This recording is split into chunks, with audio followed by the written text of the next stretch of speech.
See, the whole purpose of a spiritual journey is so that we can live our life just free from this burden of emotions, of how you're feeling. That way you do what is needed in the moment to keep yourself above water. What happens is that we tend to follow our emotions. So if I'm feeling good, everything is fine. If I'm feeling bad, everything is bad. If I'm angry, everything explodes. If I'm depressed, everything closes in. If you notice during the day, if you try to just see that there are times in the day where your emotions are, different. So you're not feeling exactly the same all day. So when somebody asks you, how are you? You usually reply with the emotion that is reigning at the time. I am tired, I am depressed, I am happy, I am sad, I am good, I am bad. It is all about what is happening at that moment. And usually, you are the emotion. Whatever emotion is going on at that time, you tend to just follow that. Right? And that dictates how your day is going to unfold. If it's going to be a good day or a bad day. Now, do you see how wrong this is?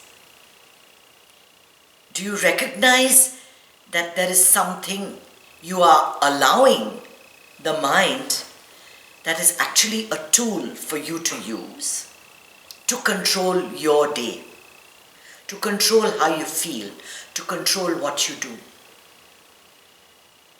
Now this becomes even worse when there's severe trauma. Okay, there is a tremendous loss. There is grief. You've lost a job. You've lost a family member. You've lost something dear, or something that's a trauma that is very deep. Now, after a period of time, in the first few months, the emotions are very strong, and that is understandable. And for a while, we stay with those emotions. But then the mind is so beautiful. You come back to that level of being stable. Then suddenly, out of the blue, one thought will come. And boom, everything goes. Everything goes. You're back in that emotional state. With everything, all the emotions. I know that, when I think of my mother, it costs me a lot to think of her as she was in my young days. Bright and beautiful and full of energy and full of life and very funny and giving us so much to do. I always think of her end of days, like when she suffered and when she struggled and when it was difficult for her. What is the intelligent thing to do? What is the intelligent thing to do? If I turn my mind, I recognize that those thoughts about her end are so painful for me. They cause so much anxiety, and I turn. And I instead force myself to think of her when I was a child. Is that possible? This is emotional intelligence. To understand which set of thoughts bring up which emotions in you. And to just turn away. Not to resist it. But just to look in another direction. as soon as you look in another direction, that chain of hurtful thoughts, that chain of painful thoughts gets cut. And by doing that, you've shone the light of awareness on it. You have told yourself that, no, this is not the kind of thoughts I'm going to think of. I don't want these thoughts in my life. Right? Instead, what was our mindset earlier? We were saying yes to those thoughts. Oh yes, that was such a terrible time. I felt so bad. I was lost there, and I was eating so much. I put on a lot of weight when I was at that time, and I was so helpless, and I had no money. I mean, whatever thoughts that bring, every time you entertain those thoughts as a guest, you're saying yes to them. They're growing, and they're growing, and they're growing, and they'll keep coming. They'll keep coming, and every time they come, the same emotions will start.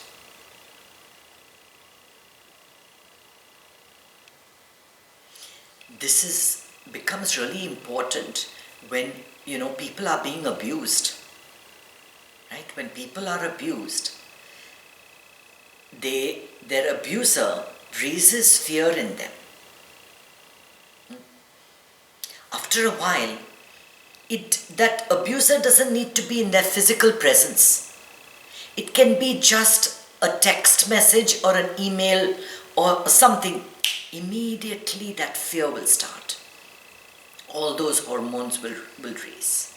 So what do you teach these people once they're free of their abusers? To just make that turn. Go down another path. Go down. It's not that we are pushing it down. We're saying, yes, you exist, but I'm not going to entertain you right now. Instead, I'm going to look at my friend who has been supporting me through this time, who has helped me grow out of it. I'm going to think about my social worker who has let me grow out of it. I'm going to think of my doctor who has given me so much of support. I'm going to think of my mother who has pulled me up. Whatever. Right?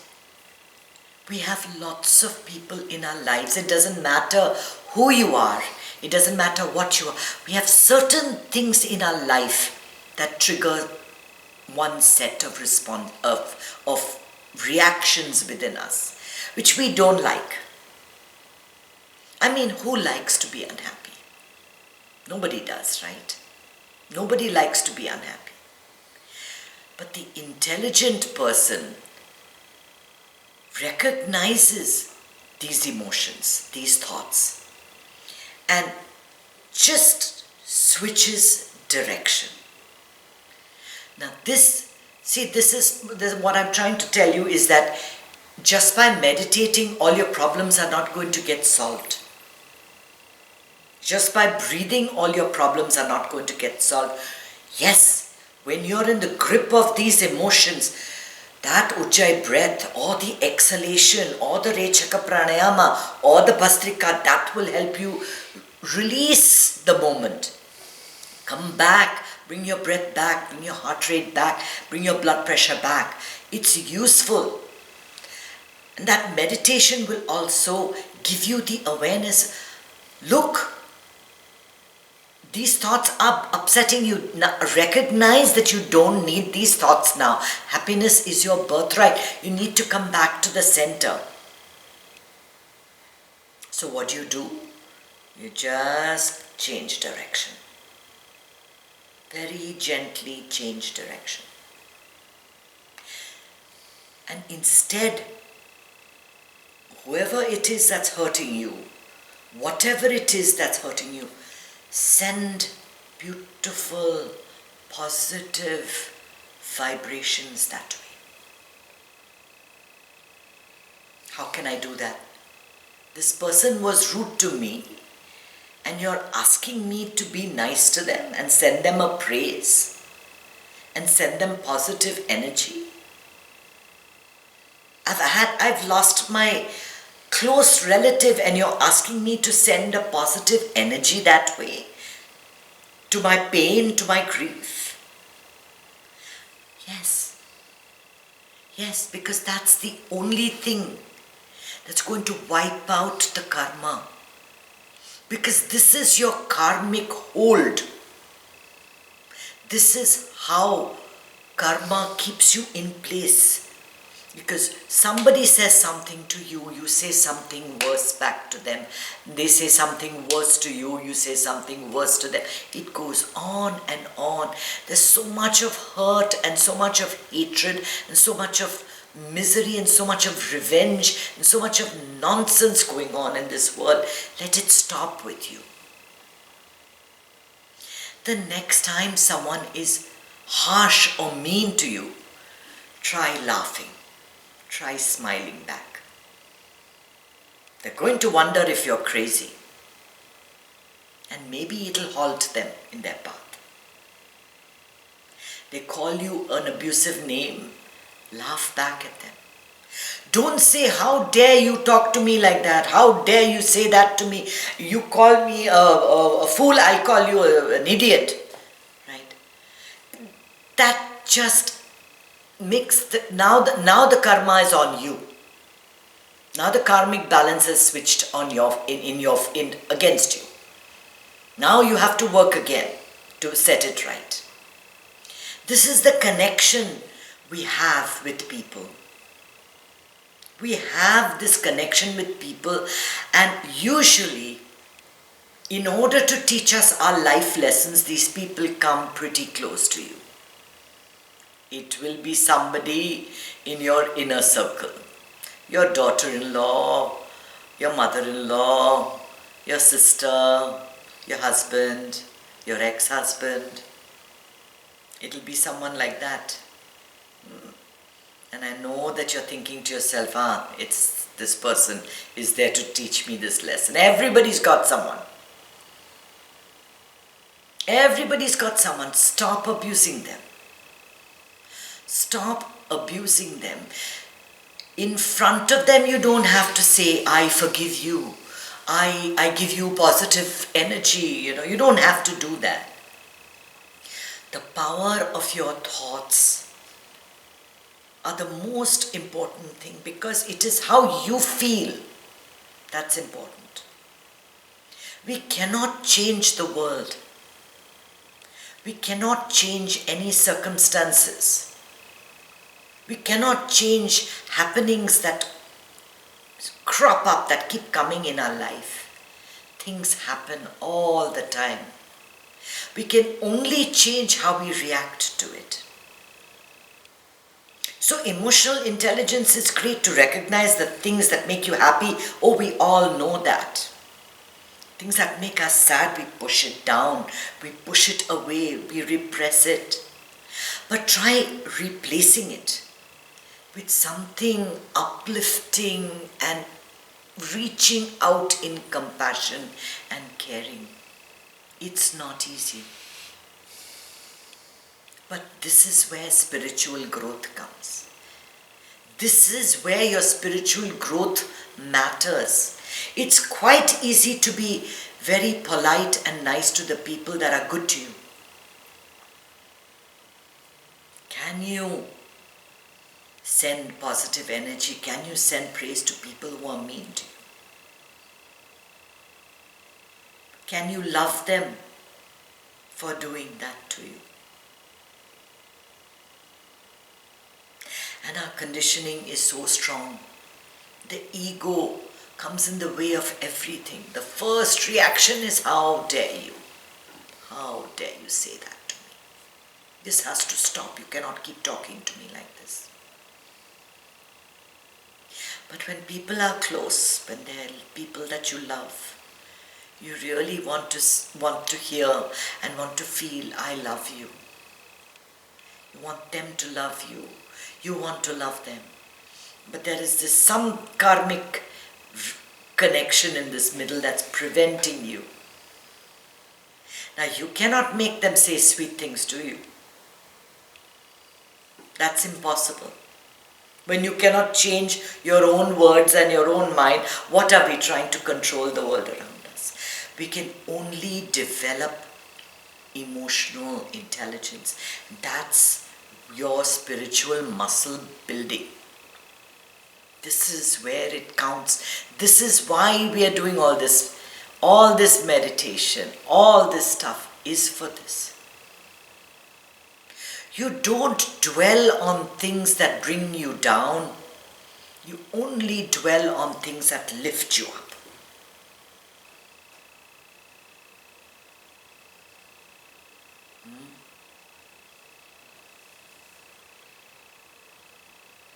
You're not being like sometimes I don't listen to the news at all.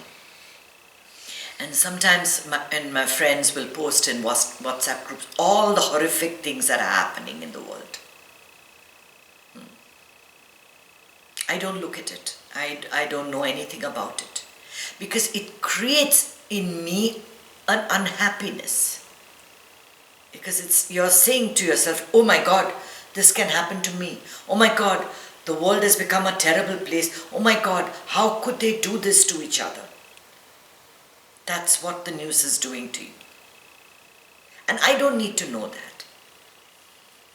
Where my intelligence works is that I don't need to dwell on a reality that's not mine.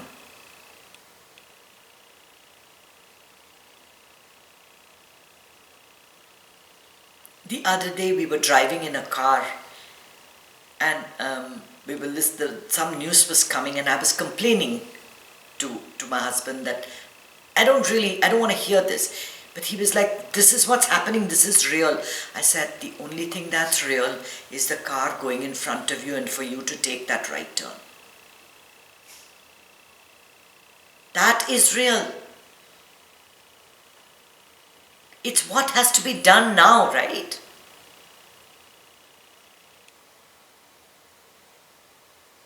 And so they accuse me. They accuse me of keeping my head. You're living in a fool's paradise. Yes, maybe I live in a fool's paradise. But I do. Doesn't come easy to me, okay? I have to work very hard. I have to work very hard because my awakening came after maybe 50 years of living the other way. 50 years of living in suffering and misery and whatever, with my eyes closed. I have the burden of that conditioning and I have to break it every day. It's very easily you slip back into it. You spend 3 days not doing your breathing and meditation, you're back into the banter. You said this to me, you said that to me, why can't you be rude to me, you're taking me for granted. You're back into that. Emotional intelligence is one of your best armors. No one can hurt you if you don't allow it to, if you don't make it part of your reality. Nothing can touch you if it's not your world. You can make your world one in which it's all good, it's all okay, it's all uplifting, it's all caring.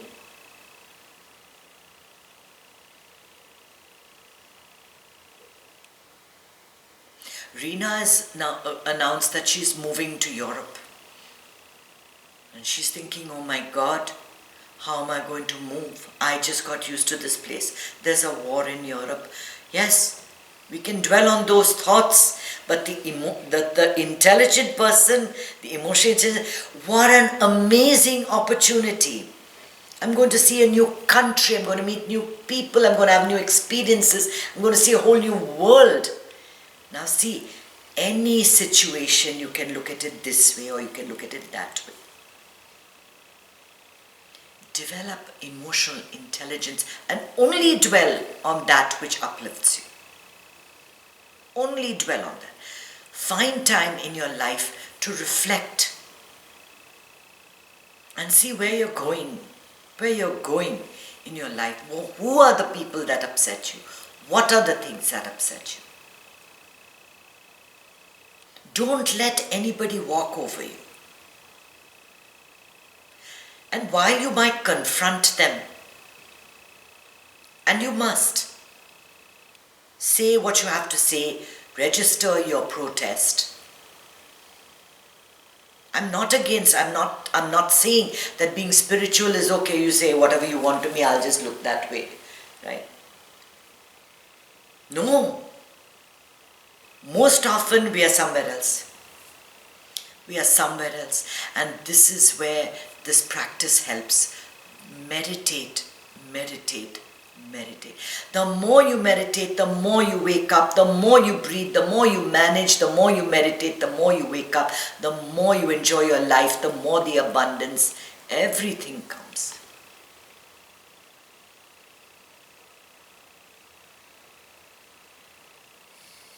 Om Namah Shivaya.